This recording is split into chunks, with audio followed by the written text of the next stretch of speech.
Η επιλογή της σωστής οικιακής μπαταρίας για ένα φωτοβολταϊκό σύστημα μοιάζει συχνά με γρίφο, έτσι δεν είναι? Λοιπόν, σήμερα θα λύσουμε μαζί το πιο κρίσιμο κομμάτι του. Πώς βρίσκει κανείς το ιδανικό μέγεθος? Εδώ είναι και το μεγάλο στοίχημα. Μια πολύ μικρή μπαταρία απλά δεν θα καλύψει τις ανάγκες. Μια πολύ μεγάλη είναι μια περιττή δαπάνη. Πώς βρίσκουμε λοιπόν αυτή τη χρυσή τομή? Ας το δούμε αμέσως. Το πρώτο βήμα, ευτυχώς, είναι και το πιο απλό. Η απάντηση, ξέρετε, κρύβεται σε ένα έγγραφο που όλοι γνωρίζουμε πολύ καλά, τον λογαριασμό του ηλεκτρικού ρεύματος. Ας ξεκινήσουμε λοιπόν με τον λεγόμενο χρυσό κανόνα. Το πιο απλό σημείο εκκίνησης είναι ακριβώς αυτό. Η χωρητικότητα της μπαταρίας πρέπει να ταιριάζει με τη μέση ημερήσια κατανάλωση ενέργειας του σπιτιού.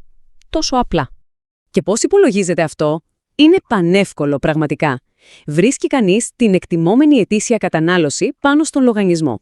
Σημειώνει το σύνολο των κιλοβατόρων και μετά απλώς το διαιρεί με το 365.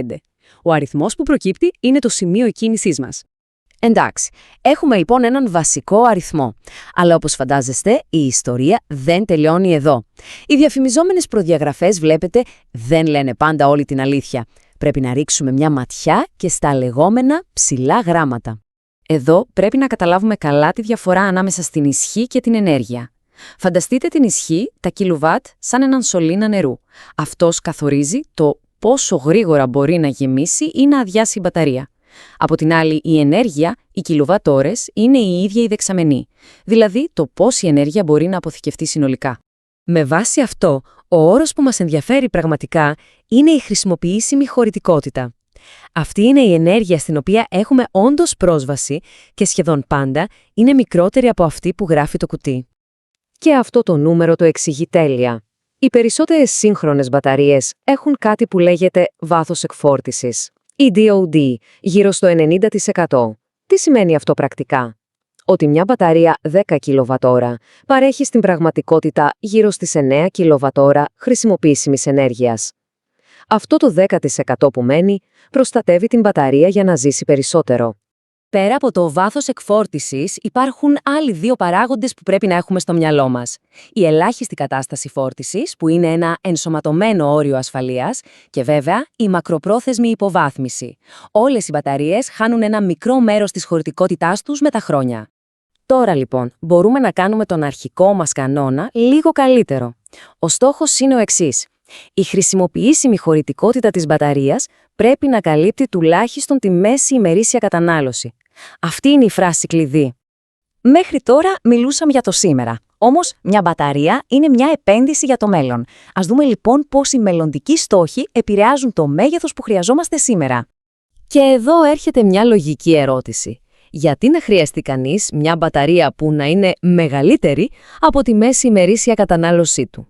Η απάντηση, όπως θα δούμε, έχει να κάνει με το πώς βλέπουμε το μέλλον. Ο πρώτος και ίσως ο πιο σημαντικός λόγος είναι η προετοιμασία για το μέλλον.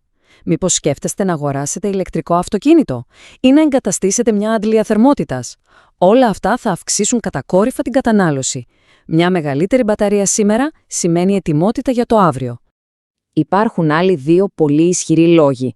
Ο ένας είναι η ανθεκτικότητα, δηλαδή η δυνατότητα να υπάρχει ρεύμα ακόμα και σε πολυήμερες διακοπές του δικτύου. Ο άλλος είναι το οικονομικό όφελος. Με μια μεγαλύτερη μπαταρία μπορεί κανείς να αποθηκεύει ενέργεια όταν είναι φθηνή και να τη χρησιμοποιεί όταν το ρεύμα είναι ακριβό. Ή ακόμα και να συμμετέχει σε προγράμματα που αποφέρουν κέρδος. Ωραία. Έχοντας όλα αυτά τα κομμάτια του πάζλ μπροστά μας, ήρθε η ώρα να τα ενώσουμε. Πώς βρίσκουμε τελικά τη λύση που λέμε κομμένη και ραμμένη στα μέτρα μας? Η αλήθεια είναι μία και είναι απλή. Δεν υπάρχει ένα και μοναδικό σωστό μέγεθος. Η καλύτερη επιλογή είναι πάντα μια εξατομικευμένη λύση. Μια λύση που ζυγίζει τις σημερινές ανάγκες με τους αυριανούς στόχους. Λοιπόν, να σας συνοψίσουμε όλα σε μια γρήγορη λίστα. Πρώτον, υπολογίζουμε τη μέση ημερήσια χρήση από τον λογαριασμό.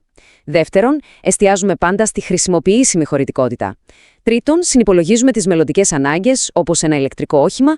Τέταρτον, σκεφτόμαστε πόσες μέρες αυτονομίας θέλουμε σε περίπτωση διακοπής. Και πέμπτον, κοιτάμε και τα αρθρωτά συστήματα, αυτά που μεγαλώνουν μαζί με τις ανάγκες μας. Αν υπάρχει ένα πράγμα που πρέπει να μείνει από όλη αυτή την ανάλυση, είναι ακριβώς αυτό.